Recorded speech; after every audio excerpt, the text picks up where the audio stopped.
Festival director pulled the mic from black singer mid-song. The crowd booed until she got it back and brought them to tears. The microphone left her hand at the worst possible moment.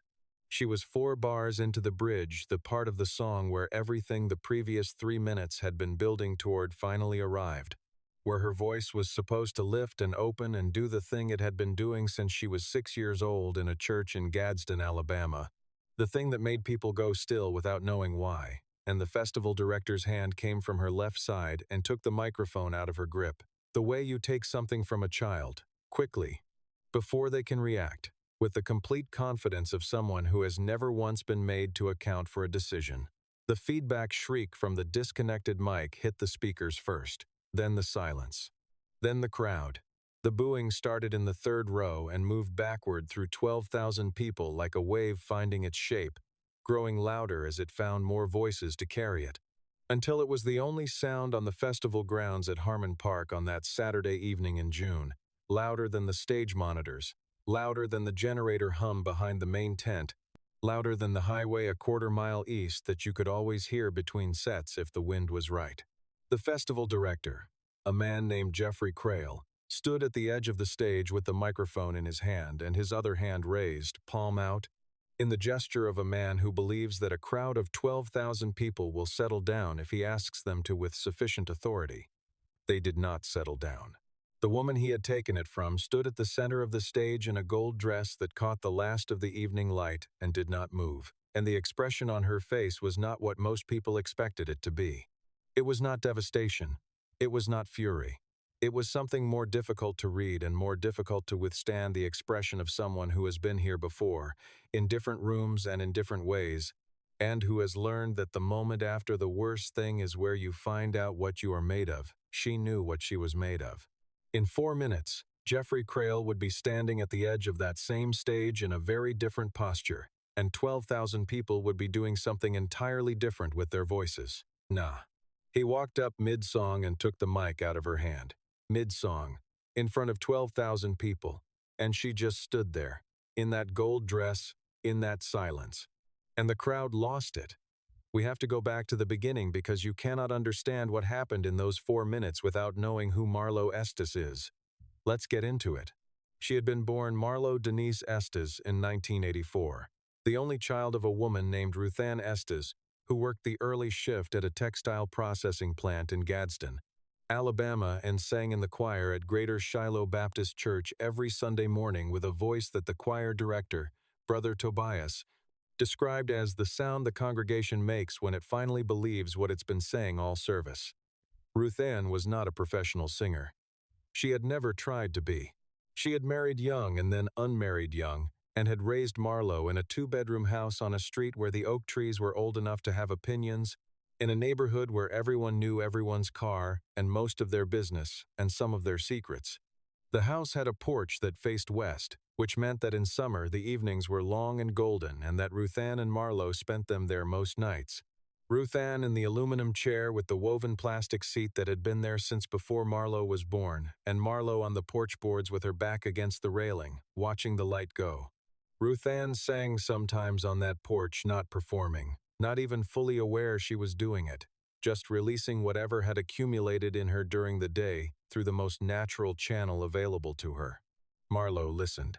She absorbed it the way children absorb the things that happen in the daily register of their homes, not as instruction but as atmosphere, as the particular quality of the air they learn to breathe. She sang for the first time in church at 6 years old, not by plan but by accident. Ruthann had been standing next to her in the third pew, and Marlo had simply opened her mouth during the hymn, and what came out had caused the woman in front of them to turn around with an expression that Ruthann always described, when she told this story, as confused by grace. Brother Tobias heard it from the front and looked over his hymnal. After service, he came to find Ruthann and said, with the directness of a man who had been listening to voices for 40 years and knew what he was hearing, "That child has a gift that belongs to more than this room." Ruthann had said, "I know." She had known since Marlo was 3 and had hummed herself through a bad fall on the porch steps, not crying, humming, finding the note that helped her manage the shock of the pain. a behavior so specific and instinctive that Ruthann had stood over her daughter and felt something she couldn't name, a feeling that was related to awe but wasn't quite it. Marlowe sang in the church choir through elementary school, in the school choir through middle school, in the county youth ensemble in high school, where she won a regional competition 2 years running, and where her choir director, a woman named Mrs. Perkins, who wore the same 2 cardigans on rotation and had a tuning fork she tapped on her knee before every rehearsal. He told her that she had the technical foundation to go anywhere she wanted with this, if she was willing to do the work that the gift required and didn't mistake the gift for a substitute for the work. Marlowe had taken this seriously in the way she took most things her teachers told her, not blindly, but after examining it, turning it over, deciding it was true, and then living by it completely. She did the work. She studied music theory at the community college on Saturdays starting at 16. She studied classical vocal technique with a private teacher named Mr. Garfield, who drove to Gadsden from Anniston twice a month and who was demanding in the specific way of teachers who believe the student is capable of more than they are currently delivering, which is the most useful kind of demanding. She learned to read music and to hear it, to understand the architecture beneath the feeling, the way her reading of a structural thing led you somewhere true. She got a partial scholarship to Alabama State in 2002 and paid the rest, with a combination of student loans and a job at the campus library that required her to be there at 7 in the morning 3 days a week, which she managed by going to sleep earlier than every other person she knew. She studied music, performance, and education, and she was the kind of student who made her professors use their full capacity, who asked the questions that sent faculty members back to sources they hadn't consulted in a decade, not to be difficult, but because she genuinely needed the answer and could tell when she wasn't getting it. She graduated in 2006 and moved to Atlanta, where she had been told the music industry had a Southern presence that was real and not entirely impenetrable, which turned out to be true in the way that most things described as not entirely impenetrable are possible, but requiring more than the description suggests. She sang backup for 3 years for a gospel label, which paid enough and taught her things that formal training hadn't: how to work inside someone else's arrangement, how to find your role in a sound that wasn't built around you, how to be useful rather than featured. She sang studio sessions for 2 R&B acts whose albums she heard on the radio afterward and felt something complicated about. The specific complication of having contributed to a thing that was now in the world without your name on it. She released her first independent EP in 2010. 4 original songs recorded in a studio in East Atlanta over 4 weekends with a producer named Calvin who owed her a favor and who turned out to be exactly the right person for the material, not because he was famous, which he wasn't, but because he listened to what she was trying to do before he suggested anything, which was rarer than it should have been.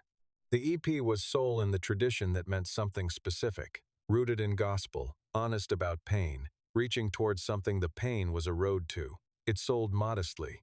It reached the people it needed to reach, which is the thing modest sales sometimes do that blockbusters don't. The second album, in 2013, was the one that opened doors. Not famous doors, not crossover moment doors, but the doors of rooms where serious people were paying attention, the rooms of festival programmers and music journalists and radio hosts whose audiences trusted their taste. She toured regionally, then nationally, playing rooms that held 200, then 500, then 1,200 people, and in every room, the experience of the audience was some version of the same thing. They came in not sure what they were going to get, and they left knowing they had been somewhere real. She had a manager now, a woman named Denise Yarborough, who had been in the music business for 22 years, and who had a gift for identifying the people worth fighting for, and then fighting for them, with a thoroughness that occasionally alarmed the people she was fighting against. Denise had called her after the second album and said, "I want to work with you." And Marlowe had asked her 3 questions that Denise later described as the most practical questions any artist has ever asked me in an initial call, and then said yes. By 2019, Marlowe Estes was not a household name in the way that certain kinds of success make names into furniture. She was something more durable, a reputation among the people who cared about the music, a body of recorded work that got better with each release, a live presence that people returned to. She had been nominated for a Grammy in the Gospel and Roots category in 2017 and had not won, and had told Ruthann on the phone after the ceremony that she was genuinely fine about it, and had not been entirely fine about it and had become entirely fine about it. Approximately 3 weeks later, when she was in the middle of writing the song that would become the opening track of her fourth album, and realized that the not winning had given her the specific material she needed for the second verse.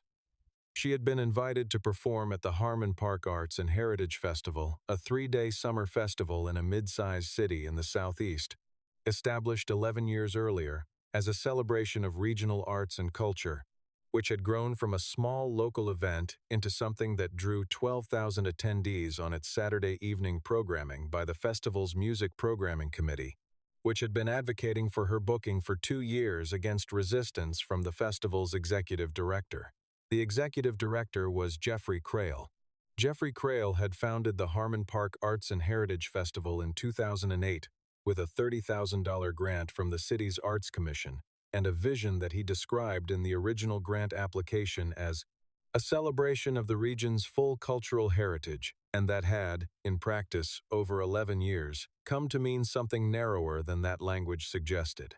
The festival had a reputation acknowledged in private by its own board members, noted in 2 separate reviews in regional arts publications, and raised directly in a letter signed by 14 local arts organizations in 2017 that Crail had responded to with a statement about the complexity of programming decisions for booking lineups that did not reflect the demographic composition of the city it occupied, or the breadth of the cultural heritage it claimed to celebrate.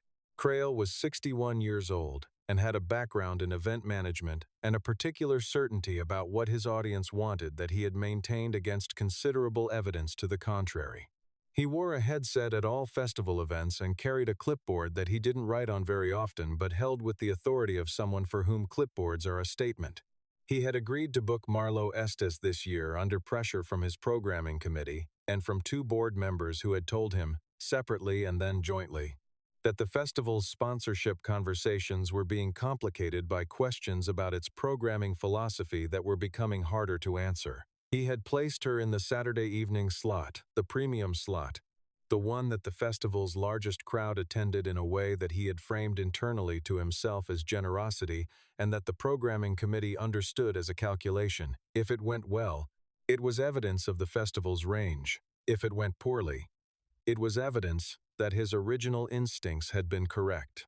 He had also, in a production meeting 3 days before the festival, without informing Marlo's manager or Marlo, instructed the stage manager to build a hard stop into the set at 32 minutes, which was 8 minutes shorter than the 40-minute set Marlo had been contracted to perform. The stage manager, a 26-year-old named Tyler who had been doing festival production for 4 years, had noted this discrepancy in his production notes and had mentioned it to the programming committee liaison, who had sent an email to Crail's assistant that had not received a response.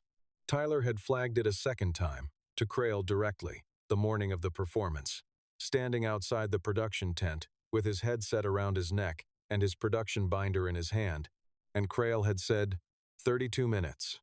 I know what I contracted. Trust me on this. Tyler had written it down and said nothing further, and felt the specific unease of someone who knows the instructions they have been given are wrong, but has not yet found the language to prevent what comes next. Marlo arrived at the festival grounds at 3 in the afternoon for sound check, with her band, a 4-piece, keys, bass, drums, and a guitarist named Jerome who had been playing with her for 6 years and who had the quality of attention and performance that made audiences feel the band was having a conversation rather than executing a plan. Denise was with her. Ruthann was in the crowd. She had driven up from Gadsden that morning and was staying the night because she had not missed a festival performance in 4 years and did not plan to start. Sound check was good. The monitor mix was right on the second pass, which was not always the case, and which Marlo took as a small positive sign. She walked the stage, felt its dimensions, noted the position of the lighting rig and the camera positions for the festival's live feed. She talked through the set list with the band, made one adjustment, moved a slower song from 3rd to 4th position because she wanted the energy arc of the opening to sustain longer before it settled, and then went to the artist tent, and ate a sandwich and called Ruth Ann to find out where she was sitting. She did not know about the 32-minute hard stop. Denise did not know about it either, because no one had officially communicated it to either of them, because Crail had given the instruction to the stage manager without going through the proper production coordination channel, which would have required documenting a change to the contracted terms and notifying the artist's representation. This absence of documentation would matter later. It would matter in several specific and consequential ways. She took the stage at 7:47. The crowd was 12,000 people, and they were ready in the way that festival crowds are ready when the evening light has softened to something golden and the day's accumulation of music has prepared them for the thing they came for without tiring them out.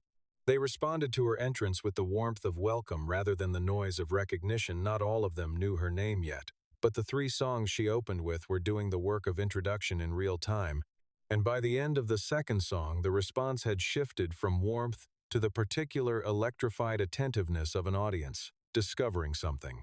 She worked the stage with an ease that came from hundreds of rooms exactly like this one and different from this one. The ease of someone who has learned that a crowd is not a wall to perform against but a conversation to enter, and who has learned how to enter it without losing herself in it. Jerome played behind her with that focused conversational quality, finding the spaces her voice left and occupying them thoughtfully. The rhythm section was deep and unhurried. The keys player, a woman named Simone, who was the newest addition to the band and who had been nervous about this show in the way of someone who understands what the show means, he had found her footing by the end of the first song and was now playing with the relaxed confidence of someone who trusts what's around her. The fourth song, the one she had moved from third to fourth position, landed the way she had wanted it to land. The crowd had settled into it by then, and when the song opened into its midsection, the kind of midsection that the third song in the original order would not have prepared them for, there were people in the 6th and 7th rows who closed their eyes without planning to, which was the thing she watched for when she wanted to know if she had them. She had them. She moved into the 5th song, which was a new piece she had been performing for 8 months, a song about her mother and about the porch in Gadsden and about the specific quality of western light through old oak trees, a song that had made people cry in rooms that were not expecting to cry. This was the one with the bridge. This was the one where the 4 minutes of build-up arrived at a single extended moment where her voice did the thing that was not teachable, the thing that came from the 6-year-old in the third pew who had opened her mouth by accident and confused the woman in front of her by grace. She was 4 bars into the bridge. Jeffrey Crail came from stage left. Tyler, at the production desk, saw him coming and said into his headset, "Someone stop him." But the stage manager on the left side was 30 feet away and moving toward the wrong end of the stage, and Crawley was already at the microphone stand, and his hand was already extended, and there was nothing between the intention and the act. He took the microphone, the feedback shriek, the silence, the crowd. Yo, the crowd. 12,000 people watching a man walk onto a stage mid-song and take the mic from a black woman in a gold dress. And the sound that 12,000 people make when they have just watched something they know is wrong, that sound, we're not done. Stay with me. Jeffrey Crawley stood at the edge of the stage, with the microphone in his hand and his palm out toward the crowd, and the crowd did not care about his palm. The booing had a texture that was specific to what they had witnessed, not the diffuse dissatisfaction of an audience that is bored or disappointed, but the focused, directional sound of 12,000 people who have seen something specific and are responding to that specific thing. It was not going to stop because he raised his hand. Tyler, at the production desk, had 3 things happening simultaneously. He had the festival's live feed, which was streaming on the festival's website and social media, and which had captured the moment of the mic removal from 2 camera angles. He had Denise Yarborough in his earpiece, who had been in the production area when it happened, and who was now on her way to the stage with the specific forward motion of someone who has been in this business for 22 years and knows exactly what she is looking at. And he had his production binder, in which he had written, in his own handwriting on the morning of the festival, the note about the 32-minute hard stop and the discrepancy with the contracted terms, which was dated and timed, and which he had kept because he was the kind of stage manager who kept things. Marlowe stood at the center of the stage. She had been here before. Not this exactly, not the physical removal of a microphone mid-performance, but the room beneath this room, the room where the message being delivered is that you don't belong where you are, delivered in whatever language is available. She had been in that room many times. She knew its dimensions. She knew what it cost to stand in it without becoming something other than herself. She looked at Jeffrey Crail. She looked at his hand on the microphone. She looked at the crowd, which was still making its sound. 12,000 people finding the shape of their response, and she looked at what was available to her in this moment with a steadiness that came from everything she had built toward over 35 years. Jerome, behind her, had not stopped playing. When the mic had left her hand, he had looked at her, and she had looked at him, and the band had kept going, quiet but present, a low continuing sound under the crowd noise, something that kept the moment from fully collapsing. Simone had found a chord and held it. The drummer was keeping time with brushes. The bass player had his eyes on Marlowe. Denise Yarborough reached the stage from the left side at the same moment that two of the festival's programming committee members, a woman named Sandra Cho who had been advocating for Marlowe's booking for 2 years and the man named Robert Ifeoma, who had signed the 2017 letter about programming diversity and who had been watching this set from the side of the stage, reached the stage from the right side. And all three of them arrived at Jeffrey Crawl within approximately 4 seconds of each other, which was not coordination but was the natural result of people who know what they are looking at moving toward it at the speed their understanding allows. What happened next happened in the compressed time of a situation that has run out of room to develop further, Denise said, to Crail, with the precision of someone constructing a record in real time. That microphone belongs to my artist under a 40-minute contracted performance of which she has completed approximately 29 minutes. You have unilaterally altered contracted terms without notice and without cause in front of a live audience and a streaming platform. You are going to hand that microphone back. Sandra Cho said, Jeffrey, just that. His name, in the voice of someone who has had the same argument with someone for 2 years and has just watched that argument resolve itself into something irreversible. Robert Ifeoma said nothing. He looked at Crail with an expression that Crail had been avoiding for 2 years, the expression of a board member who has run out of patience with something he should have stopped sooner. Crail looked at the crowd. The crowd was still booing. It had been booing for approximately 90 seconds, which is a very long time for 12,000 people to sustain a unified sound, and it was not diminishing. He looked at the microphone in his hand. He looked at Denise Yarborough, who was waiting with the specific patience of someone who has already won and is simply waiting for the other person to understand it. He handed the microphone back. Tyler, at the production desk, had already switched the streaming platform to a wide shot that captured what happened next, because he had been doing festival production for 4 years and he understood that what happened next was the moment that everything before it had been building toward. Marlowe took the microphone. She stood at the center of the stage in the gold dress that caught the last of the evening light, and she looked at 12,000 people who were transitioning from the sound of anger into something else. Something that didn't have a clean name but that she recognized from her work. The specific readiness of an audience that has just been through something and is now available to be taken somewhere further than they had expected to go. She said nothing. She didn't thank the crowd for their response. She didn't address what had just happened. She didn't look at Jeffrey Crawley. She found the note she had been on when the microphone left her hand. She found it exactly. The bridge, 4 bars in. The place where everything the previous 3 minutes had been building toward was supposed to arrive. She walked back into that moment with a precision that was technical and something beyond technical. The way a conversation picks up after an interruption from someone who knows that the interruption is not the subject. The band was still there. Jerome was still playing. Simone was still holding. The rhythm section heard her voice come back, and the sound filled in around her in the particular way of musicians who have been playing together long enough to move as a single thing. And she opened up the bridge. What happened in the next 90 seconds was the thing that the people who were there would try to describe for years and would always feel they had not quite captured. It was not the best singing she had ever done. It was something different from best it was singing that had been paid for by the previous 90 seconds, that carried in it the weight of what had just occurred, and the choice she had made about what to do with that weight, which was to put it into the note and let the note do what notes do when they are carrying real things. The crowd went from the sound of anger into the sound of something that is not quite silence and not quite noise, the collective held breath of 12,000 people who are being taken somewhere by a voice and who have, without discussing it, decided to go. And then, they went. The applause when she finished the bridge was not the applause of an audience rewarding a performance.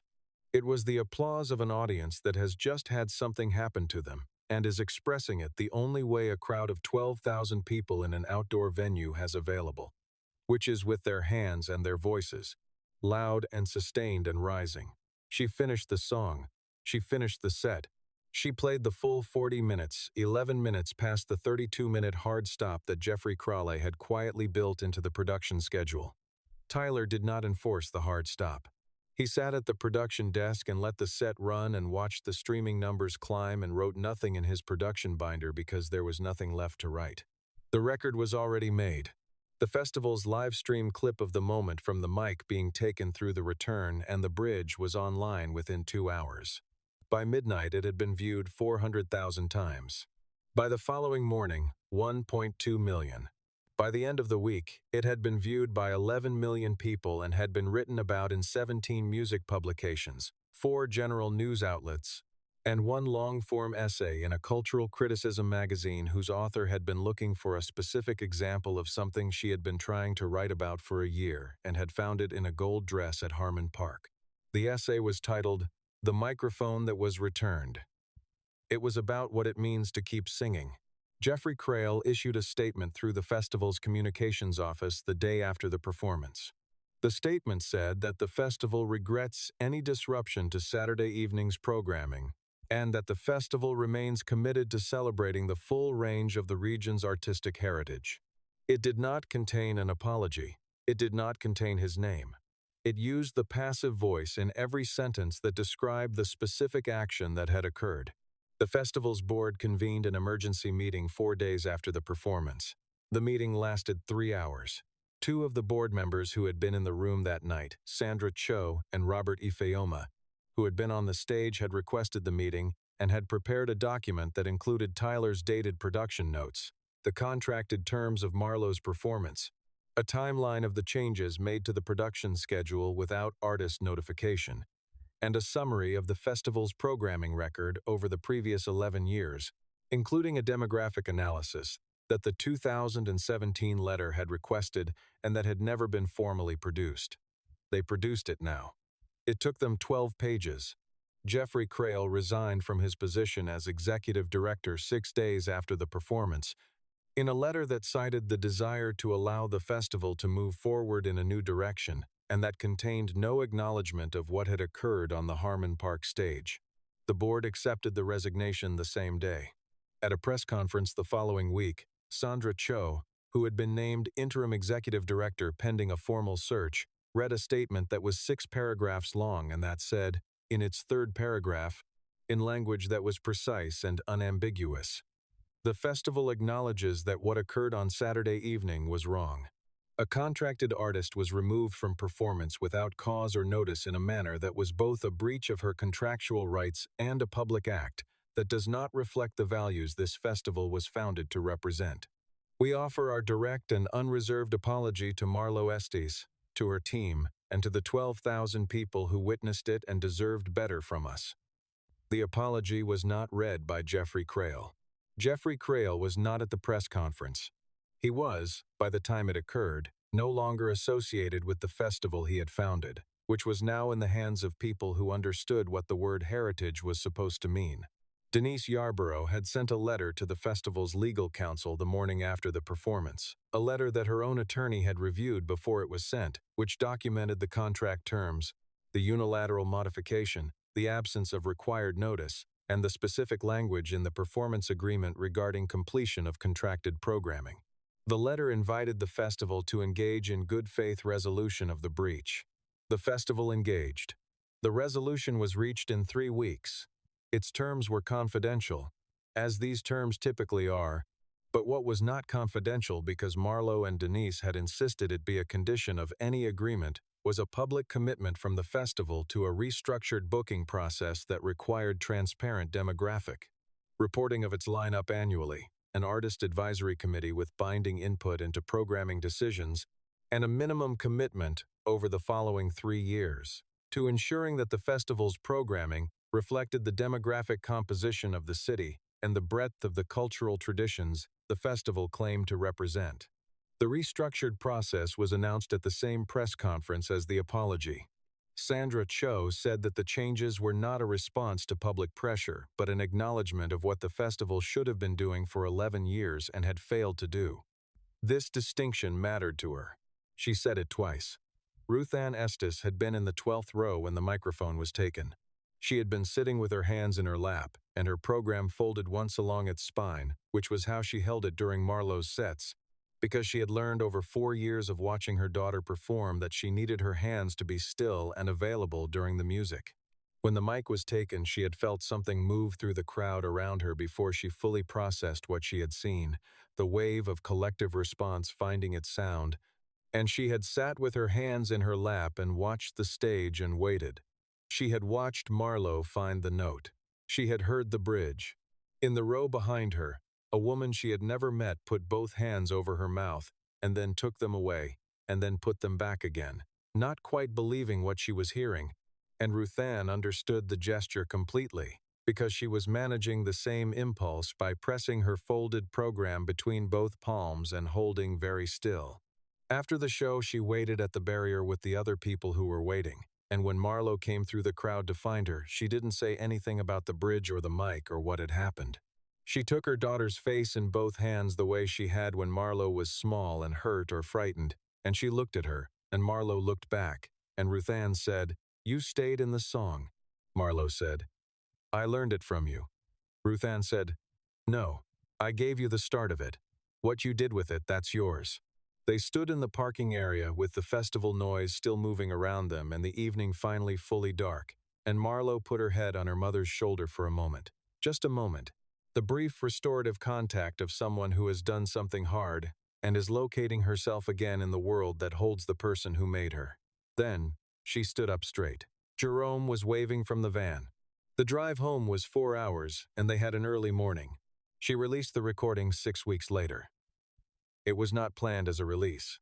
Tyler had captured it the full set, including the moment of interruption and the return and the bridge on the festival's multi-track recording system, and he had contacted Denise the morning after the performance and told her the recording existed and that he thought she should know, and that he had made a copy on his own drive because he felt it should not be the property of a situation he didn't trust. The recording was part of the legal resolution. Marlowe received the masters. She listened to the full recording twice before she decided what to do with it. The first listen, she sat in her kitchen in Atlanta with a cup of tea that went cold while she listened, hearing herself finding the note after the silence, hearing 12,000 people transition from one sound to another, hearing the band hold and then fill. The second listen, she called Denise and said, "I want to release the bridge, just the bridge, from when I come back in. I want people to hear what happened after." Denise said, "What do you want to call it?" Marlowe thought for a moment. She said, "Stayed in the Song." It was released as a live single. In the first week, it was streamed 2 million times. In the first month, 9. It was nominated for a Grammy in the following cycle, in 2 categories, Best R&B Performance and Best Song, and this time, sitting in the audience in the Staples Center in her 4th Grammy nomination in her career, when they called her name, she sat still for 1 full second before she stood, and the second was not surprise, but something more like the quiet arrival of a thing you have been working toward long enough that when it comes, it feels both sudden and inevitable. She thanked Jerome and the band. She thanked Denise. She thanked the festival audience, all 12,000 of them, who booed for the right reasons and then listened for the right ones. She thanked her mother, who was watching from Gadsden on a television that Marlowe had sent 2 years ago, sitting in the aluminum chair that had been on the porch since before Marlowe was born, which Ruth Ann had moved inside for the winter because the aluminum was cold and she was 70 years old now and the cold went places it hadn't used to go. She did not thank Jeffrey Crail. She didn't mention him at all. He was not the subject of the song. He had never been the subject. He had been the interruption, and she had decided early that the interruption was not the story. The story was what came after the silence. The Harmon Park Arts and Heritage Festival held its 12th annual programming the following June under Sandra Cho's interim directorship and a newly constituted programming committee that included 4 artists, 2 community arts organization representatives, and a music historian from the State University, whose specialty was the documentation of regional African American musical traditions that had been foundational to the cultural heritage the festival had always claimed to celebrate. The Saturday evening headliner was an artist whose name had been on the programming committee's list for 3 years. The lineup, in its first year under the new structure, reflected in its composition the demographic breadth that the festival's own founding mission statement had specified and that 11 years of Jeffrey Crail's management had consistently failed to deliver. The programming committee's annual report, required under the new structure and published on the festival's website, showed the data. Tyler was promoted to head of production for the following year's festival. He kept his production binder.